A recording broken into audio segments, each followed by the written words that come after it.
Georgia lawmakers pushing their work past midnight. Right now, they are trying to pass some big life-changing laws. Also breaking, bullets fired, a burning home, and a SWAT standoff in Cherokee County. A stretch of nice warm weather into the Easter weekend. We'll tell you how long it'll last. Tonight, some college students hiding out of fear. They're scared to show they're Jewish all across Georgia amid a rise in anti-Semitic incidents. And new life for a former Olympic venue. We break down the developers' brand new plans. Atlanta News First starts now with breaking news. And breaking right now, it is a late night for Georgia lawmakers. They are still at the Capitol wrapping up the state's legislative session. Today, either bills will die or will have to be reintroduced at the start of the next session. I'm Sean Gables. And I'm Blair Miller. Political reporter Doug Reardon is watching every bit of this for us tonight. Doug is at the state capitol right now. And Doug, how long could this go?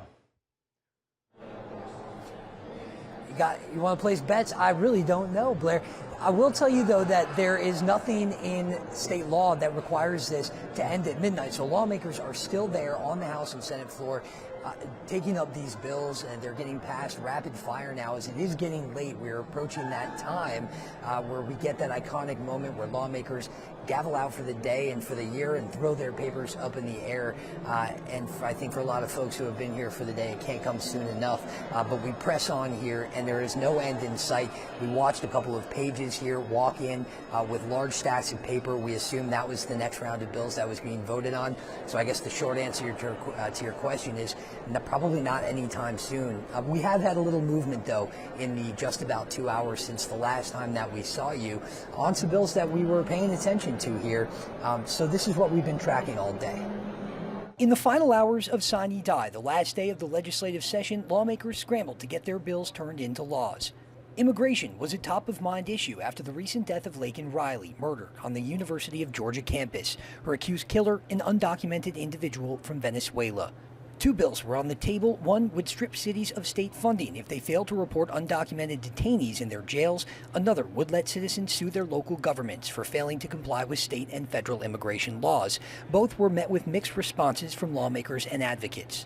We need to send the message that if you are a criminal and you are in this country illegally and you intend to prey upon Georgians, you're not welcome here.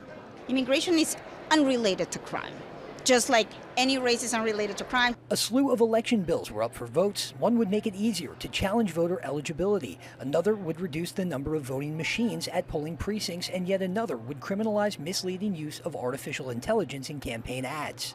A Medicaid expansion, long sought after by Georgia Democrats, failed for yet another year. Millions in federal funding was on the table to ensure another 400,000 plus Georgians got health care coverage. But Republicans stymied efforts to pass it, worried about the added burden on hospitals. Very disappointing and very frustrating that yet another year passes by in which hundreds of thousands of Georgians are going without access to health care. The only thing lawmakers had to pass by the stroke of midnight is the 2025 state budget. It included a record $36 billion and pay raises for state employees like teachers and police officers.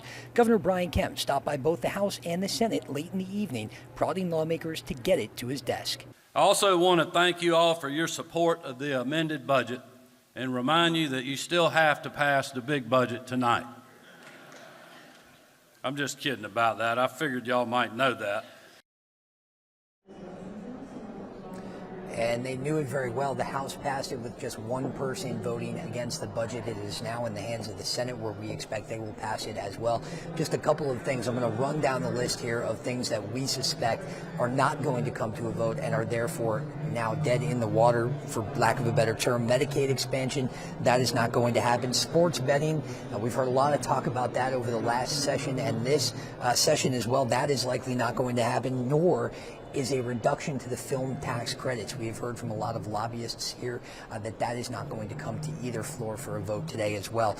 Now, we should note that one of the bills that was talked about in there by Representative Jesse Petrie, the House Bill 1105, which would require mandatory reporting of undocumented individuals in county and city jails, that actually did pass both the House and the Senate, so that is law.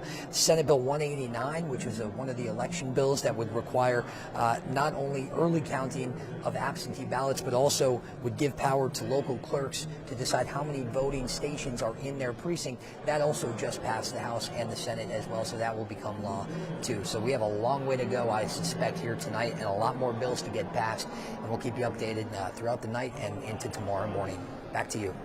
Doug, thanks.